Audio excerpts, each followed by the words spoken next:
Hello friends, स्वागत है एक बार फिर से आप सभी का हमारे यूट्यूब चैनल सक्सेस प्लेटफॉर्म की में। तो दोस्तों यहाँ पे आज हम 100 प्लस वाली यहाँ सीरीज लेकर आए हैं आप लोग के लिए। जीके जीएस और स्टैटिक जीके का सेट नंबर ये 2 मैं यहाँ कराने वाला हूँ। तो जितने भी जो आपको यहाँ पे 100 प्लस क्वेश्चन दिखेगा वो कहीं ना कहीं किसी न किसी एग्जाम में पूछा गया क्वेश्चन है, और इस बार के आपके किसी न किसी एग्जाम में ये सवाल बन जाएगा। तो जो लोग हमारे चैनल पे जो नए हैं वो लोग जरूर सब्सक्राइब कर लीजिए चैनल को, और वीडियो को शुरू से अंत तक देखिएगा। बाकी की जो वीडियो है वो प्लेलिस्ट में, चैनल के प्लेलिस्ट में मिल जाएगा। आगे बढ़ने से पहले अगर आप लोग को इसकी पीडीएफ अगर चाहिए, 10,000 क्वेश्चन का कलेक्शन है, जीके जीएस स्टैटिक जीके का है, 200 रुपये मात्र उसकी प्राइस है। आप फ़ोनपे, पेटीएम, गूगल पे, अमेज़न पे इस नंबर पे करके व्हाट्सअप कर दीजिए। पेमेंट का स्क्रीनशॉट लेकर आपको विद इन सेकेंड आपके नंबर पे व्हाट्सअप पे आपको पीडीएफ मिल जाएगा। ठीक है, तो आइए आज के महत्वपूर्ण 100 प्लस वाला सीरीज यहाँ देखते हैं फटाफट। पहला सवाल पल्लव वंश है। तो पल्लव वंश के संस्थापक कौन थे? श्री विष्णु थे, पहली बात। दूसरी बात यहाँ ध्यान दीजिएगा, पल्लव वंश के एक प्रसिद्ध क्या थे, लेखक थे, उनका नाम क्या था? वारबी। जो कि क्या, इनकी कृति का नाम क्या था? इनके लेखक, इनका जो इन्होंने जो लिखा था, किसको लिखा था? किरातार जोड़नियम को इन्होंने लिखा था। भारवी हैं, पल्लव वंश के हैं, ये भी याद रखिएगा। इनके एक प्रसिद्ध ये जो है आपकी यहाँ पे कृति है। ठीक है, चलिए फिर बात करते हैं पल्लव वंश के और क्या इंपॉर्टेंट बन सकता है। नरसिंह वर्मन प्रथम। ठीक है, नरसिंह वर्मन प्रथम, इन्होंने क्या कराया था? रथ मंदिर का निर्माण कराया था। ठीक है, नरसिंह प्रथम। ठीक है, नरसिंह वर्मन प्रथम ने रथ मंदिर का निर्माण कराया था। अगर पूछा जाए रथ मंदिर है कहाँ से, तो महाबलीपुरम। ये महाबलीपुरम पड़ता कहाँ पे? तमिलनाडु में है। अब यहाँ पे देखिए, यहाँ पे मैंने कहा नरसिंह वर्मन प्रथम, लेकिन यहाँ पे देखिए नरसिंह देव प्रथम, दोनों में थोड़ा सा डिफरेंस है। लेकिन अगर आपके एग्जाम में सवाल आ जाए तो आप यहाँ पे गलती कर देंगे। कैसे? यहाँ पे आपको लगेगा ये नरसिंह वर्मन है, यहाँ पे नरसिंह के बाद सिर्फ यहाँ पे वर्मन है, यहाँ पे देव है। तो कोणार्क का जो सूर्य मंदिर का निर्माण कराया था गंग वंश के शासक नरसिंह देव प्रथम ने करवाया था। यहाँ पे पल्लव वंश के शासक हैं, यहाँ पे गंग वंश के शासक हैं। तो कोणार्क का सूर्य मंदिर का निर्माण किसने कराया था? गंग वंश के शासक नरसिंह देव प्रथम ने करवाया था। अगर पूछा जाए ये कोणार्क जो टेम्पल है ये है कहाँ पे? ये आपका उड़ीसा में है। ठीक है, ये है कहाँ पे? उड़ीसा में, ये भी ध्यान रखिएगा। और 10 रुपये के नोट पर, ठीक है, 10 रुपये का नोट पर किसका चित्र अंकित है? इसी कोणार्क टेम्पल का चित्र अंकित है, ये भी ध्यान रखिएगा। अब यहाँ पे बात करते हैं, रथ मंदिर की बात हो ही रही थी, और यहाँ पे पल्लव वंश के शासक नरसिंह वर्मन ने करवाया था इसका जो निर्माण करवाया था। लेकिन अगर सवाल ये आ जाए कि रथ मंदिर को और किस नाम से जाना जाता है, तो सप्त पैगोडा के नाम से जाना जाता है। ठीक है, सप्त पैगोडा के नाम से जाना जाता है। और ये है कहाँ पे? आपको अभी मैंने बताया, ये है कहाँ? महाबलीपुरम, तमिलनाडु में है। सबसे छोटा मंदिर का नाम है युधिष्ठिर, और सबसे बड़ा मंदिर का नाम है युधिष्ठिर, और सबसे बड़ा छोटा मंदिर का नाम है द्रौपदी मंदिर। तो सबसे बड़ा मंदिर युधिष्ठिर, सबसे छोटा मंदिर द्रौपदी। रथ मंदिर को और किसका नाम से जाना जाता है? सप्त पैगोडा। इसका निर्माण किसने कराया था? पल्लव वंश के शासक नरसिंह वर्मन प्रथम ने। रथ मंदिर को और क्या कहा जाता है? एकासम मंदिर भी कहा जाता है। यह है कहाँ? महाबलीपुरम, तमिलनाडु में। लेकिन सवाल अगर यहाँ पे कोणार्क टेम्पल वाला अगर मंदिर पूछा जाए तो गंग वंश के शासक नरसिंह देव प्रथम ने करवाया था, ये अलग से ध्यान रखना है।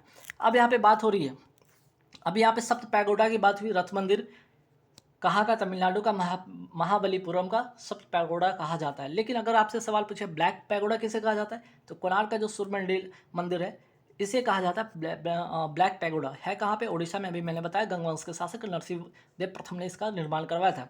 आगे बढ़ते, चोल वंश के संस्थापक कौन थे? विजयालय इसके संस्थापक थे।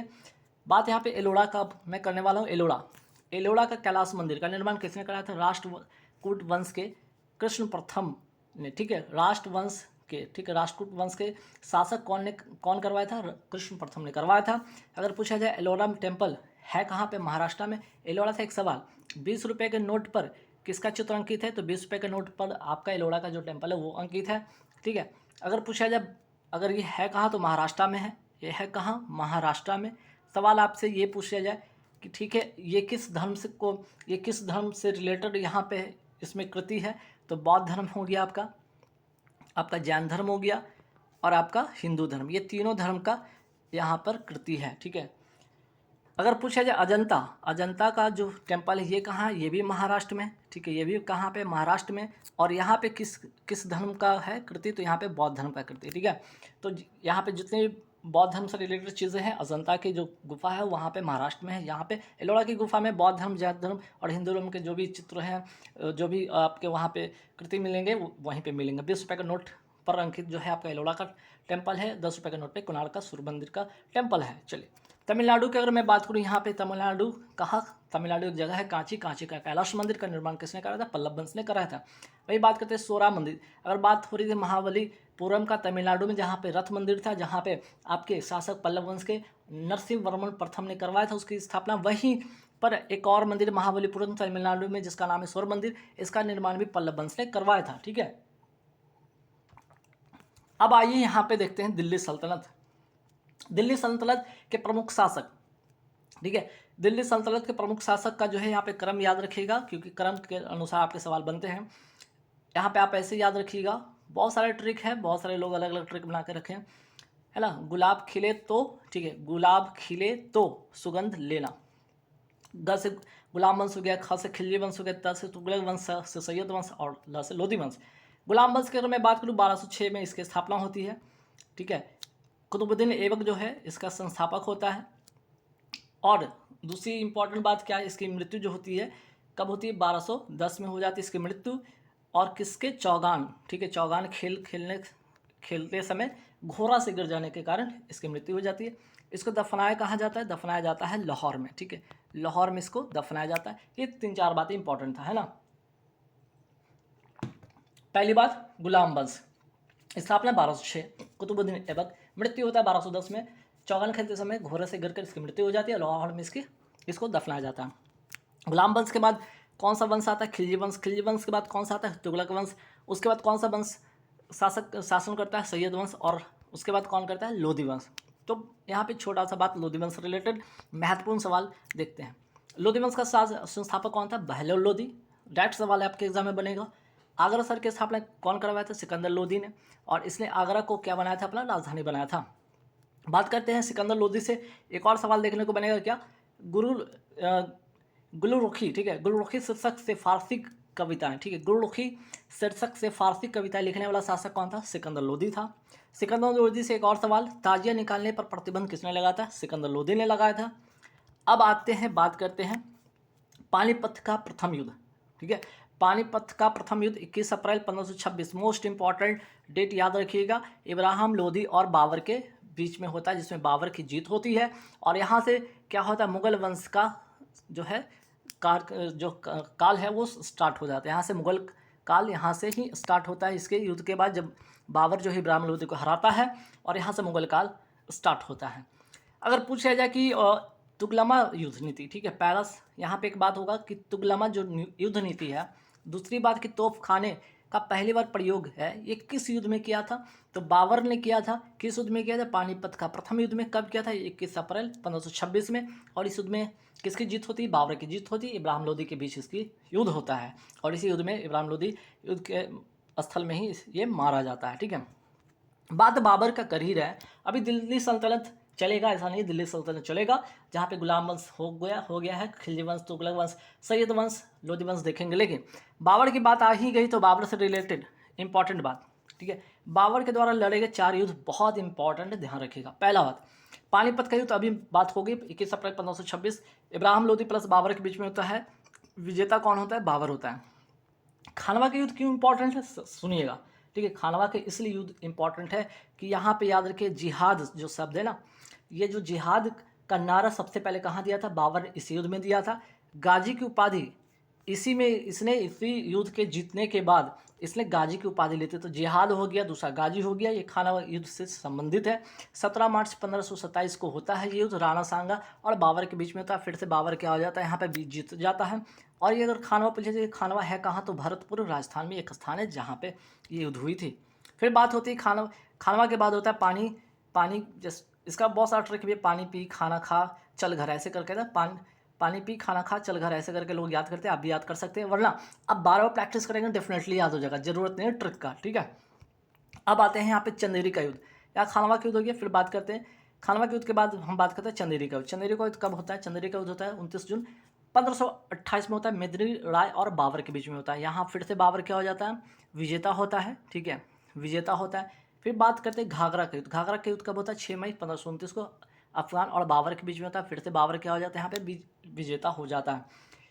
और इसी बात यहाँ पे खानवा का युद्ध होता है, अभी मैंने बात किया था यहाँ पे 1527 में। ठीक है, 1527 जो है 17 मार्च 1527 को खानवा के युद्ध होता है, जिसमें कि जिहाद का नारा सबसे पहले बाबर ने इसी युद्ध में दिया था। खानवा के युद्ध फिर से यहाँ पे 17 मार्च 1527 राणा सांगा बाबर के बीच में था। इसी जीत के बाद गाजी की उपाधि बाबर ने लिया था। ठीक है, बाबर ने दान देने के कारण खुद को कौन सी उपाधि से सम्मानित किया था? अपने आप को कलंदर की उपाधि से अपने आप को सम्मानित किया था। अब आइए दिल्ली सल्तनत के गुलाम वंश का पहला शासक कौन था? कुतुबुद्दीन ऐबक, जिसने इसकी स्थापना किया था। एकता प्रणाली किसने चलाया था? इल्तुतमिश ने चलाया था, इसी का ये दामाद था। गुलाम वंश का अंतिम शासक कौन था? समुद्दीन कैमरूस था। ठीक, चलिए ये 3 बातें गुलाम वंश से। अब इसके बाद इसी में ही एक बलबन भी आता है। बलबन का नाम वास्तविक नाम था बहाउद्दीन। ये इल्तुतमिश का क्या था? गुलाम था। ठीक है, ये किसका गुलाम था? ये इल्तुतमिश का गुलाम था। 1266 में गियासुद्दीन बलबन के नाम से दिल्ली के गद्दी पर बैठता है और सिजदा और पैबोस प्रथा की शुरुआत इसी ने करवाया था और लौह एवं रक्त की नीति भी इसी ने करवाया था। ये 2 बातें, ठीक है, ये 2 बातें महत्वपूर्ण है। सिजदा एवं पैबोस प्रथा की शुरुआत किसने किया था? बलबन ने किया था। लौह एवं रक्त की नीति किसने अपनाया था? बलबन ने अपनाया था। ठीक है, चलिए बलबन से रिलेटेड और क्या सवाल हो सकता है? चलिए ये हो गया 2 बातें। अब आते हैं गुलाम वंश के बाद खिलजी वंश। दूसरा स्टार्ट होता है वंश खिलजी वंश दिल्ली सल्तनत का। इसका संस्थापक कौन है? जलालुद्दीन। ठीक है, जलालुद्दीन फिरोज खिलजी। अब बात होती है सेना को नगद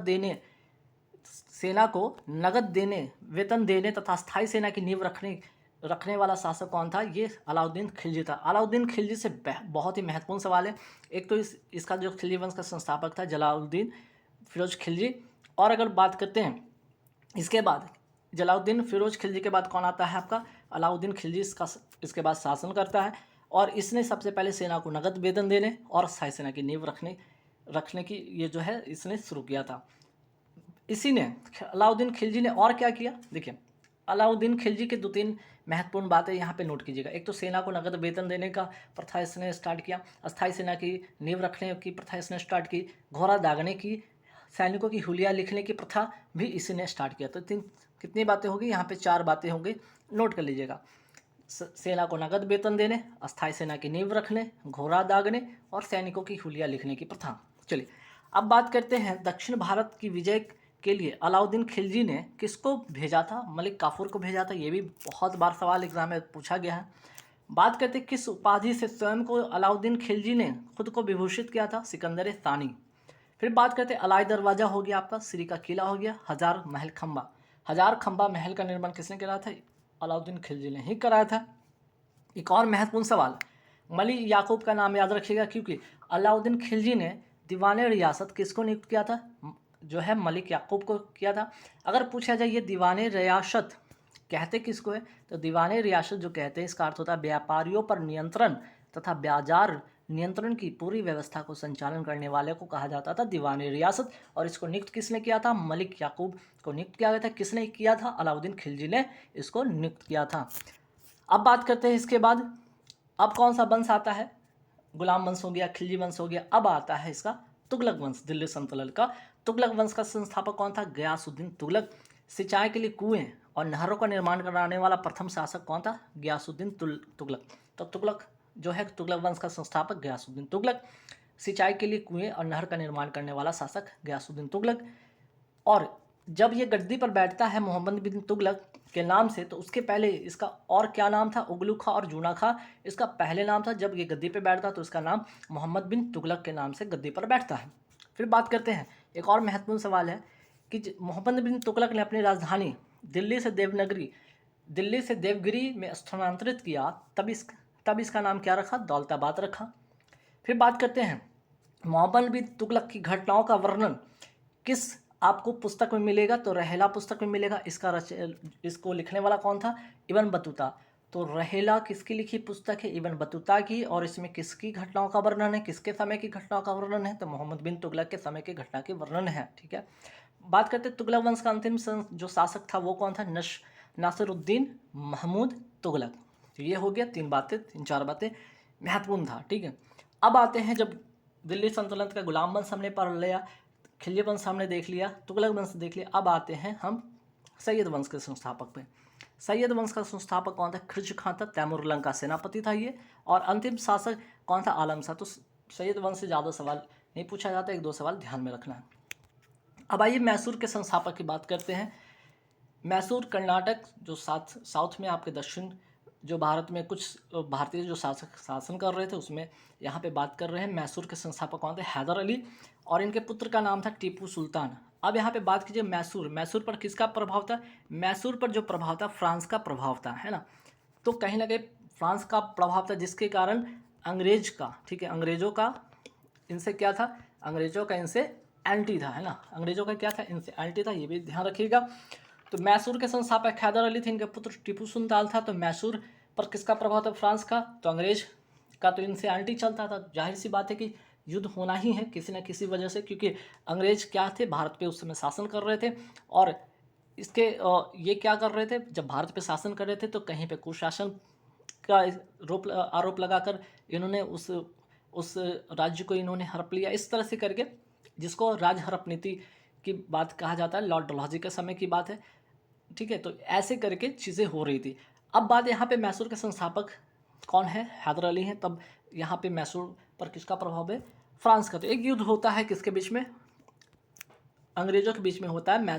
जो है मैसूर का अंग्रेजों के बीच में युद्ध होता है। कौन सा? चौथा अंगल मैसूर युद्ध। होता कब है? 1799। मोस्ट इंपॉर्टेंट क्वेश्चन है, याद रखिएगा, वेरी वेरी इंपॉर्टेंट, क्योंकि इसी युद्ध में क्या होता है? टीपू सुल्तान मारे जाते हैं, ठीक है। इसी युद्ध में टीपू सुल्तान का जो होता है, लड़ाई किससे होती है? अंग्रेजों से होती है। अंग्रेजों का नेतृत्व कौन कर रहा है उस समय? बेलेजली कर रहा है। और मैसूर की तरफ से कौन नेतृत्व कर रहे थे? टीपू सुल्तान कर रहे थे। और इसी युद्ध में ये मारे जाते हैं। टीपू सुल्तान से एक और दो सवाल इंपॉर्टेंट। टीपू सुल्तान कौन से क्लब के सदस्य थे? जैकोबिन क्लब के सदस्य थे। और स्वतंत्रता का वृक्ष इन्होंने कहाँ लगाया था? श्रीरंगपट्टनम में लगाया था, ठीक है। तो साउथ के जो भी शासक है, बहुत ही महत्वपूर्ण सवाल होते हैं, वहाँ से सवाल आपके एग्जाम में पूछे जाते हैं।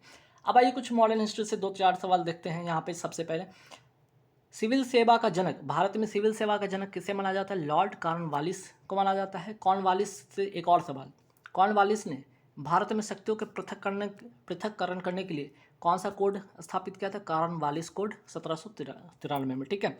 फिर बात करते हैं यहाँ पे, अब देख लीजिए, अगर बात करें यहाँ पे, ये कौन सा पहला क्षेत्र यहाँ पे लगाइए? अस्थाई बंदोबस्त होता है यहाँ पे, ठीक है। किसके द्वारा? तो अस्थाई बंदोबस्त व्यवस्था किसने लागू किया? कॉर्नवालिस के द्वारा। बिहार, बंगाल, उड़ीसा का ये क्षेत्र होता है जहाँ पे भू राजस्व व्यवस्था के अंतर्गत अस्थाई बंदोबस्त व्यवस्था लागू होती है कॉर्नवालिस के द्वारा, ये भी ध्यान रखिएगा। फिर बात होती है रैयतवारी, ये आपको साउथ में मद्रास के क्षेत्र में होता है।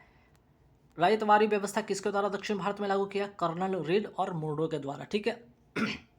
अस्थाई बंदोबस्त इंपॉर्टेंट, रैयतवारी इंपॉर्टेंट हो गया। अब इसके बाद आपका क्या है? आप आगे देखिए, रैयतवारी के बाद आएगा महलबारी। महलबारी यहाँ पे आपको इस क्षेत्र में पड़ेगा, उत्तर भारत, उत्तर पश्चिमी भारत के क्षेत्र में। इसकी जो है व्यवस्था लागू होती है किसके द्वारा? हॉल्ट मैकेंजी के द्वारा, ठीक। यहाँ पे ये भी नोट कीजिए, महलबारी जो व्यवस्था है, बंदोबस्त व्यवस्था है, वो हॉल्ट मैकेंजी के द्वारा उत्तर एवं उत्तर पश्चिम क्षेत्र में, ठीक है। तो भारत के मैप में ध्यान रखिएगा, ये वाला क्षेत्र आपका हो जाता है क्या?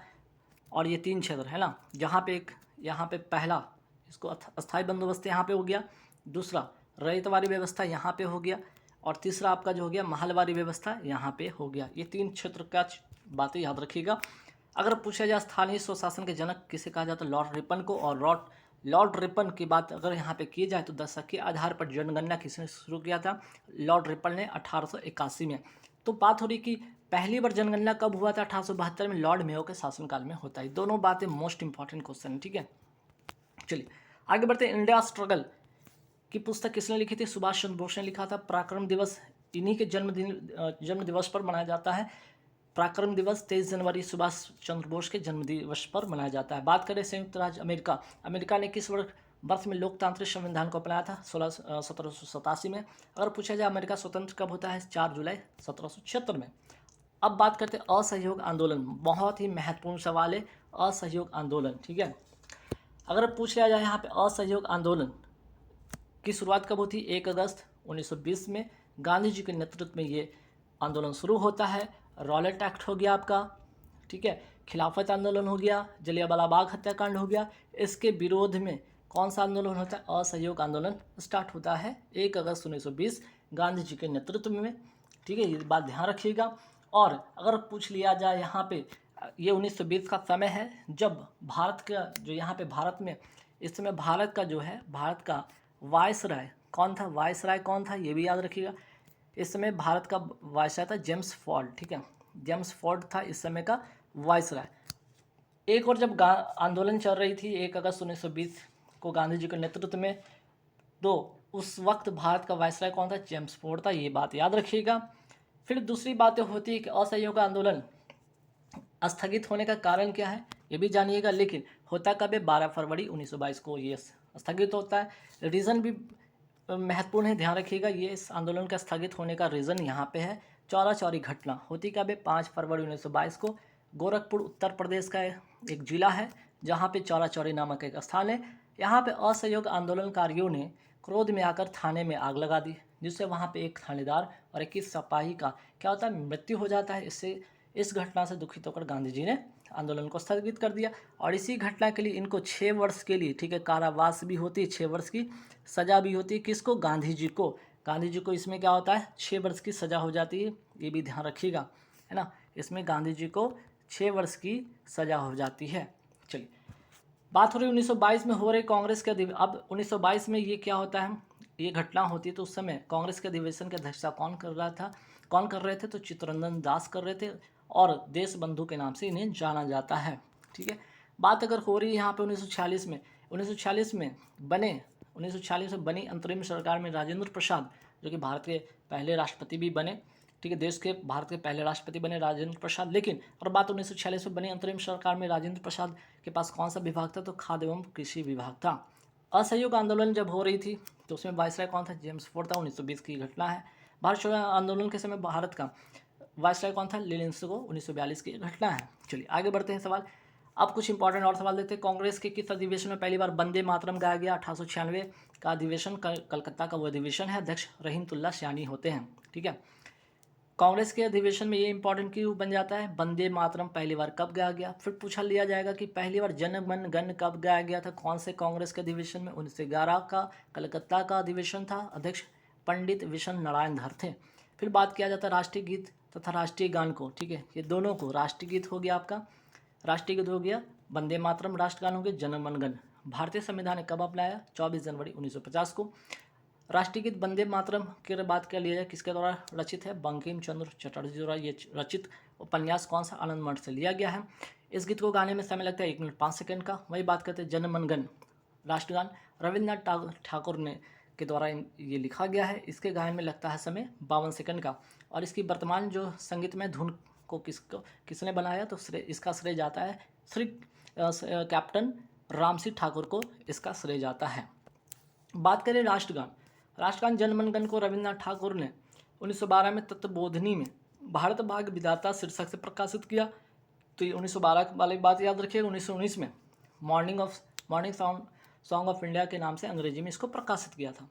बात राष्ट्रीय ध्वज की हो रही है, तिरंगा की हो रही है। 22 जुलाई 1947 को भारत के संविधान सभा ने इसको अपनाया था, ठीक है। भारत का जो आपका है यहाँ पे तिरंगा, ध्यान रखिएगा, ठीक है। तिरंगा यहाँ पे केसरी रंग हो गया, ये सफ़ेद हो गया और यहाँ पे हरा हो गया और चक्र हो गया, ठीक है। चलिए, इसमें चक्र में 24 तिली होती है। बात कर रहे हैं राष्ट्रीय प्रतीक। राष्ट्रीय प्रतीक आपका हो गया अशोक स्तंभ हो गया, ठीक है। इस तरह से अशोक स्तंभ आप देख लीजिएगा, ठीक है। चित्र है नहीं यहाँ पे, एक छोटा छोटा ओवरव्यू में बनाया हूँ। जो भी भारत सरकार की मोहर होती है उसमें ये प्रतीक होता है। तो 26 जनवरी 1950 को अपनाया गया। और सारनाथ जो वाराणसी उत्तर प्रदेश में स्थित है, अशोक के सिंह स्तंभ के शीर्ष का भाग है इसकी अनुकृति, ठीक है। अब भाई कांग्रेस के महत्वपूर्ण अधिवेशन को फटाफट एक नज़र में देखते हैं। अब कौन सा? एक तो पहले 1 से लेकर 4 अधिवेशन को जरूर याद रखिएगा, क्योंकि पहला अधिवेशन है इसलिए इंपॉर्टेंट बन जाता है। जो बम्बई में होता है, अध्यक्ष उसमें व्योमेश चंद्र बनर्जी होते हैं। 72 प्रतिनिधियों ने भाग लिया। 1885 में ये पहला अधिवेशन होता है। 1885 में ही कांग्रेस की गठन होती है। एओ हुम के द्वारा इसको स्थापित किया जाता है, ठीक है। और पहला जो अधिवेशन होता है वो भी 1885 में होता है। 72 प्रतिनिधियों ने भाग लिया। दूसरा कब होता है? कोलकाता में होता है 1886 में। ये 85-86 हो गया। दादा भाई नौरोजी इसके अध्यक्ष थे। तीसरा इंपॉर्टेंट इसलिए बन जाता है क्योंकि यहाँ पे प्रथम मुस्लिम अध्यक्ष होते हैं बदरुद्दीन तैयब जी, मद्रास में होता है ये अधिवेशन 1887 में। चौथा इसलिए इंपॉर्टेंट बन जाता है कि प्रथम अंग्रेज अध्यक्ष थे इस समय 1888 में इलाहाबाद में इसका अधिवेशन होता है। जॉर्ज यूल उस समय प्रथम अंग्रेज अध्यक्ष होते हैं। अब यहाँ पे जो है 1896 के कलकत्ता का अधिवेशन रहीमतुल्ला सयानी इसके अध्यक्ष से क्यों इंपॉर्टेंट होता है, पहली बार वंदे मातरम यहाँ गाया गया। अब बात करते हैं बनारस 1905 का कांग्रेस का अधिवेशन कहाँ होता है, बनारस में। गोपाल कृष्ण गोखले इस समय इसकी अध्यक्षता कर रहे होते हैं। क्यों इंपॉर्टेंट बन जाता है, क्योंकि इस समय बंगाल विभाजन होता है। इसी समय बंगाल विभाजन के खिलाफ स्वदेशी आंदोलन, इसी अधिवेशन में इसकी स्वीकृति मिलती है। किसको, स्वदेशी आंदोलन को। इसी की स्वीकृति किसमें मिलती है, 1905 के बनारस के जो है कोलकाता के अधिवेशन में। कांग्रेस का जो अधिवेशन होता है जिसकी अध्यक्षता गोपाल कृष्ण गोखले कर रहे होते हैं। अब बंगाल विभाजन को किया किसने, तो बंगाल विभाजन को किया किसने, लॉर्ड कर्जन ने किया। अगर बात की घोषणा कब होती है, 20 जुलाई 1905 को होती है। किसी बुक में आपको 19 मिलेगा, 19 जुलाई, या कहीं पे सिर्फ जुलाई 1905 लिखा रहेगा। तो बात रही घोषणा पहले होती है। फिर उसके बाद स्वदेशी आंदोलन बंगाल विभाजन के खिलाफ 7 अगस्त 1905 को कलकत्ता में बंगाल विभाजन के खिलाफ ये आंदोलन शुरू होता है। बात कर रहे हैं इसी कारण 7 अगस्त को क्यों मनाया, ये स्वदेशी आंदोलन की घोषणा होता है, इसी कारण यहाँ पे हस्तकरघा दिवस 7 अगस्त को मनाया जाता है। अब यहाँ पे बात समझिएगा कि बंगाल विभाजन की घोषणा ये हुई, ठीक है, 20 जुलाई 1905 को। लेकिन ये प्रभावी कब से हुआ, ये इंपॉर्टेंट है, 16 अक्टूबर 1905 को। ये भी सवाल आपके एग्जाम में पूछ लिया जाता है। अब बात करें पहली बार स्वराज शब्द का प्रयोग कांग्रेस के किस अधिवेशन में होता है, 1906 के कलकत्ता अधिवेशन। दादा भाई नौरोजी इस समय अध्यक्ष थे। कांग्रेस का प्रथम विभाजन कब होता है, गरम दल तथा नरम दल का विभाजन होता है। ये कौन सा अधिवेशन था, 1907 का सूरत अधिवेशन। डॉक्टर रास बिहारी बोस इसके अध्यक्षता थे। बात हो रही है पहली बार जनगणमन कौन से कब हुआ था, तो 1911 के कलकत्ता अधिवेशन। पंडित विष्णु नारायण धर इस समय इसके अध्यक्षता कर रहे थे। बात हो रही कांग्रेस का नरम दल गरम दल का विभाजन समाप्त होता है और कांग्रेस और मुस्लिम लीग के बीच क्या होता है, समझौता होता है। ये कौन सा अधिवेशन था कांग्रेस का, 1916 का लखनऊ अधिवेशन। अंबिका चरण मजुमदार इस समय इसके अध्यक्षता कर रहे थे। बात हो रही मुस्लिम लीग की स्थापना कब हुई थी, 1906 में। बात हो रही पहली महिला अध्यक्ष, कांग्रेस की पहली महिला अध्यक्ष कौन बनी थी, एनी बेसेंट बनी थी। ये कांग्रेस के कौन सा अधिवेशन था, 1917 का कलकत्ता अधिवेशन था। 1920 का नागपुर अधिवेशन, इस समय अध्यक्षता कौन कर रहे थे, सी विजय राघवाचार्य, ठीक है। और इसी अधिवेशन में ध्यान रखिए, इसी अधिवेशन में असहयोग आंदोलन की अनुमति मिलती है, ठीक है। अनुमति असहयोग आंदोलन की जो होता है इसकी अनुमति मिलती है। और असहयोग आंदोलन 1922 में क्या हो जाता है, रद्द कर दिया जाता है, ठीक है। चलिए 1923 का इम्पॉर्टेंट क्यों बनता है, सबसे युवा अध्यक्ष बनते हैं इसके अध्यक्ष अब्दुल कलाम आज़ाद। दिल्ली का एक कांग्रेस का अधिवेशन था 1923 में। फिर बात कर रहे हैं 1924 का इम्पोर्टेंट क्यों बन जाता है कि महात्मा गांधी उस समय देश के महान लीडर में से एक थे। और महान क्या, उस समय ये पूरे देश के पिता किसी रूप में इनको माना जा रहा था, ठीक है। तो 1924 का बेलगांव ये है कहाँ, कर्नाटक में। और पहली बार गांधी जी ने इसकी अध्यक्षता की थी, ठीक है। तो 1924 का इसलिए इंपॉर्टेंट बन जाता है।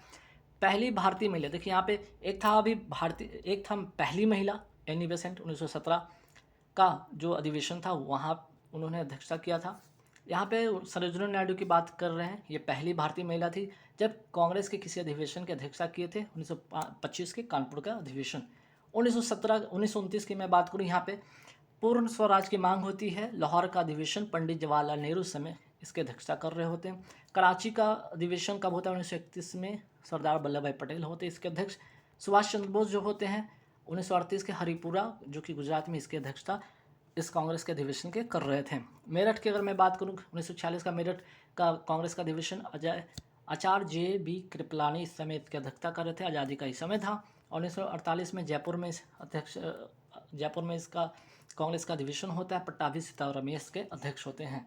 बात करें असहयोग आंदोलन, 1 अगस्त 1920 को स्टार्ट होता है, नेतृत्व करता महात्मा गांधी होते हैं। इसकी स्वीकृति 1920 में नागपुर अधिवेशन विजय राघवाचार्य की अध्यक्षता में मिला। रॉलेट एक्ट, जलियांवाला बाग हत्याकांड, खिलाफत आंदोलन के उत्तर में गांधी जी ने इस आंदोलन को शुरू किया था। 12 फरवरी 1922 को असहयोग आंदोलन स्थगित कर दिया गया था, ये भी याद रखिएगा। कारण आप लोगों को पता है, चौरा चौरी कांड, ठीक है। रॉलेट एक्ट 19 मार्च 1919 को काला कानून था ये, जिसके अंतर्गत किसी भी व्यक्ति को संदेह के आधार पर गिरफ्तार किया जा सकता था। फिर बात करें जलियांवाला बाग हत्याकांड, वो कब हुआ, 13 अप्रैल 1919 को अमृतसर में होता है। जनरल ओ डायर इसका जिम्मेदार था। खिलाफत आंदोलन 1919 में शौकत अली और मोहम्मद अली, 2 भाइयों के नेतृत्व में। चौरा चौरी कांड 5 फरवरी 1922 को होता है। स्वराज पार्टी की स्थापना 1923 में मोतीलाल नेहरू तथा चित्तरंजन दास ने किया था। हिंदुस्तान रिपब्लिक एसोसिएशन की स्थापना 1924 में सचिंदर सान्याल कानपुर में इसका इसके स्थापना किए थे। हिंदुस्तान सोशलिस्ट, ठीक है, यहाँ से थोड़ा सुधार लीजिएगा, सोशलिस्ट, ठीक है, सोशलिस्ट।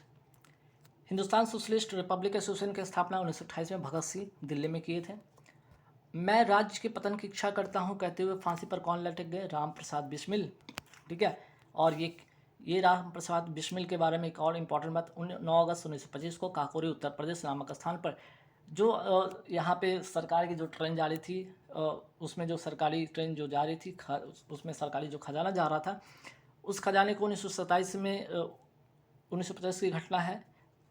काकोरी एक स्थान है जहाँ पे काकोरी ट्रेन डकैती के नाम से जाना जाता है, या काकोरी ट्रेन लूट हुई थी। उस समय क्या था कि यहाँ पे जो सरकार की जो भी खजाना जा रहा था इस ट्रेन से, तो इस स्थान पे इन्होंने राम प्रसाद बिस्मिल और इनके जो सहयोगी थे राजेंद्र लाहिरी, रोशन सिंह, अशफाकुल्ला खां, सचिंदर सन्याल, अमन नाथ गुप्त ने मिलकर इस घटना को अंजाम दिया था। इसके चलते राम प्रसाद बिस्मिल को 1927 में फांसी दी जाती है और फांसी पर लटकते हुए कह गए कि भाई मैं राज्य के पतन की इच्छा करता हूँ, ये कह के फांसी पर लटक गए, ठीक है। हालांकि इसमें कुछ इनके साथियों को फांसी भी होती है, कुछ को आजीवन कारावास, किसी को कुछ वर्ष की सज़ा भी होती है। बात करते हैं साइमन कमीशन की नियुक्ति कब होती है। साइमन कमीशन 1927 में इसकी नियुक्ति होती है जॉन साइमन की अध्यक्षता में।